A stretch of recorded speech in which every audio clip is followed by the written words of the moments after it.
Hello hi Malayali വീഡിയോയിലേക്ക് എല്ലാ കൂട്ടുകാർക്കും സ്വാഗതം. ഇന്നത്തെ വീഡിയോയിൽ വളരെ സിമ്പിളായിട്ട് തയ്യാറാക്കിയെടുക്കാൻ പറ്റുന്ന ഒരു ബദാം മിൽക്കിൻ്റെ റെസിപ്പിയാണ് കാണിക്കുന്നത്. ഈ ചൂട് സമയത്തൊക്കെ കുടിക്കാൻ പറ്റിയ നല്ല ടേസ്റ്റി ആയിട്ടുള്ളൊരു ഡ്രിങ്കാണ്. അപ്പോൾ ഇതെങ്ങനെയാണ് തയ്യാറാക്കുന്നതെന്ന് നോക്കാം.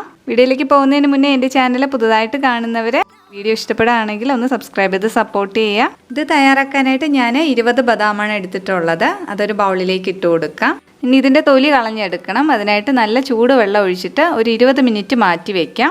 അപ്പോൾ ഇതാ തൊലിയെല്ലാം കളഞ്ഞെടുത്തിട്ടുണ്ട്. ഇനി ഇത് നല്ലപോലെ ഒന്ന് അരച്ചെടുക്കാം. പാല് ചേർത്താണ് അരച്ചെടുക്കുന്നത്. അപ്പോൾ ഞാനിവിടെ മൊത്തത്തിൽ 2 കപ്പ് പാലാണ് എടുത്തിട്ടുള്ളത്. ഇത് അരച്ചെടുക്കാനായിട്ട് ഒരു മിക്സിയുടെ ജാറിലേക്ക് ബദാം ഇട്ട് കൊടുക്കുകയാണ്. ഇതിലേക്ക് കുറച്ച് പാലും കൂടി ചേർത്തിട്ട് നന്നായിട്ട് അരച്ചെടുക്കാം. അപ്പോൾ ഇതാ നല്ല പോലെ അരച്ചെടുത്തിട്ടുണ്ട്. ഇത് മാറ്റി വയ്ക്കുകയാണ്. ഇനി ഒരു ബൗളിലേക്ക് ഒരു 3 ടീസ്പൂൺ കസ്റ്റാർഡ് പൗഡർ ചേർത്ത് കൊടുക്കുകയാണ്. ഞാനിവിടെ വാനില ഫ്ലേവറുള്ള കസ്റ്റാർഡ് പൗഡറാണ് എടുത്തിട്ടുള്ളത്. ഇതിൻ്റെ കൂടെ തന്നെ ഒരു 2 ടീസ്പൂൺ പാൽപ്പൊടിയും കൂടി ചേർത്ത് കൊടുക്കുകയാണ്. ഇനി ഇതിലേക്ക് കുറച്ച് പാല് ചേർത്ത് കൊടുക്കാം. ഒരു 1/4 കപ്പ് പാല് ചേർത്തിട്ടുണ്ട്. ഇനി ഇത് കട്ടകളൊന്നും ഇല്ലാതെ നല്ല പോലെ മിക്സ് ചെയ്തെടുക്കണം. അപ്പോൾ ഇതാ നന്നായിട്ട് മിക്സ് ചെയ്തെടുത്തിട്ടുണ്ട്. ഇനി ഈ ഒരു പാനിലേക്ക് ബാക്കിയുള്ള പാല് ചേർത്ത് കൊടുക്കുകയാണ്. പാല് നന്നായിട്ട് തിളച്ച് വന്ന ശേഷമാണ് ബാക്കിയുള്ള ഇൻഗ്രീഡിയൻസ് ചേർക്കുന്നത്. അപ്പോൾ ഇതാ പാല് നന്നായിട്ട് തിളച്ച് കിട്ടിയിട്ടുണ്ട്. ഇനി ഇത് മീഡിയം ഫ്ലെയിമിൽ ഒരു 5 മിനിറ്റ് വെച്ചേക്കാം. ഇത് നന്നായിട്ട് മിക്സ് ചെയ്ത് കൊടുക്കണം. പാലിൽ എക്സ്ട്രാ വെള്ളം ഉണ്ടെങ്കിൽ അതൊക്കെ വറ്റിയിട്ട് പാല് നല്ല കൊഴുപ്പായിട്ട് കിട്ടാൻ വേണ്ടിയിട്ടാണ്. അപ്പോൾ ഇത് 5 മിനിറ്റ് കഴിഞ്ഞിട്ടുണ്ട്. പാലൊക്കെ കുറച്ചൊന്ന് വറ്റി വന്നിട്ടുണ്ട്. ഇനി ഇതിലേക്ക് മധുരത്തിന് ആവശ്യമായിട്ടുള്ള പഞ്ചസാര ചേർക്കാം. ഞാനിവിടെ 3 ടേബിൾ സ്പൂൺ പഞ്ചസാരയാണ് ചേർക്കുന്നത്.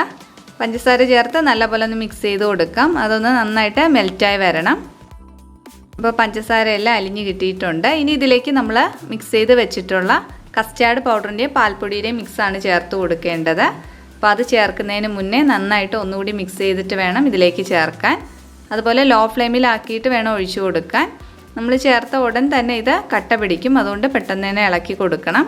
അപ്പോൾ ഇത് നന്നായിട്ടൊന്ന് മിക്സ് ചെയ്ത് എടുത്തിട്ടുണ്ട്. ഇനി ഇതിലേക്ക് നമ്മൾ അരച്ച് വെച്ചിട്ടുള്ള ബദാം ചേർത്ത് കൊടുക്കുകയാണ്. അതും കൂടി ചേർത്തിട്ട് നന്നായിട്ടൊന്ന് മിക്സ് ചെയ്ത് കൊടുക്കാം. അപ്പോൾ ഈ ഒരു ടൈമിൽ ടേസ്റ്റ് ചെയ്ത് നോക്കുക. മധുരം കൂടുതൽ വേണമെന്നുണ്ടെങ്കിൽ ചേർത്ത് കൊടുക്കണം. ഇനി ഇതിലേക്ക് ഒരു നുള്ളു മഞ്ഞൾപ്പൊടിയും കൂടി ചേർത്ത് കൊടുക്കുകയാണ്. ഇതിന് പകരമായിട്ട് കുങ്കുമപ്പൂ ഉണ്ടെങ്കിൽ അത് ചേർത്ത് കൊടുത്താൽ മതി. അതെല്ലാവരുടെ കയ്യിലും കാണില്ല. അപ്പോൾ അതിന് പകരമായിട്ട് മഞ്ഞൾപ്പൊടി ചേർത്ത് കൊടുത്താലും ഹെൽത്തിയാണ്. ഇത് നന്നായിട്ട് മിക്സ് ചെയ്ത് കുറച്ചൊന്ന് കുറുകി വരണം. ഒരുപാട് തിക്കാവണ്ട, കുറച്ചൊന്ന് കട്ടിയായി വന്നാൽ മതിയാവും.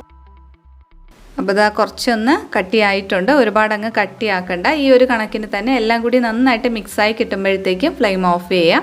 തണുക്കുമ്പോഴത്തേക്കും കുറച്ചുകൂടി ഒന്ന് കട്ടിയാവും. അപ്പോൾ ഈ ഒരു ടൈമിൽ ഫ്ലെയിം ഓഫ് ചെയ്യാണ്. ഇനി ഇത് തണുക്കാനായിട്ട് മാറ്റി വയ്ക്കാം.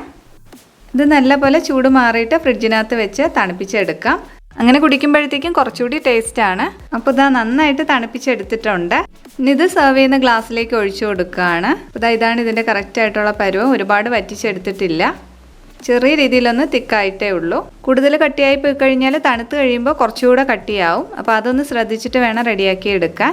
ഗാർണിഷ് ചെയ്യാൻ വേണ്ടിയിട്ട് കുറച്ച് ബദാം കൂടി അതിൻ്റെ മുകളിലേക്ക് ഇട്ട് കൊടുക്കുകയാണ്. അപ്പോൾ വളരെ ടേസ്റ്റി ആയിട്ടുള്ള നല്ല ഹെൽത്തി ആയിട്ടുള്ള ഒരു ഡ്രിങ്കാണ്. എല്ലാവരും ട്രൈ ചെയ്ത് നോക്കുക. കുട്ടികൾക്കൊക്കെ ഒരുപാട് ഇഷ്ടമാവും. അപ്പോൾ ട്രൈ ചെയ്ത് നോക്കിയിട്ട് നിങ്ങളുടെ ഫീഡ്ബാക്കുകൾ അറിയിക്കുക. വീഡിയോ ഇഷ്ടപ്പെട്ടാൽ ലൈക്ക് ചെയ്യുക. സബ്സ്ക്രൈബ് ചെയ്യാതെ കാണുന്നവരെ സബ്സ്ക്രൈബ് ചെയ്ത് സപ്പോർട്ട് ചെയ്യുക. Thank you for watching.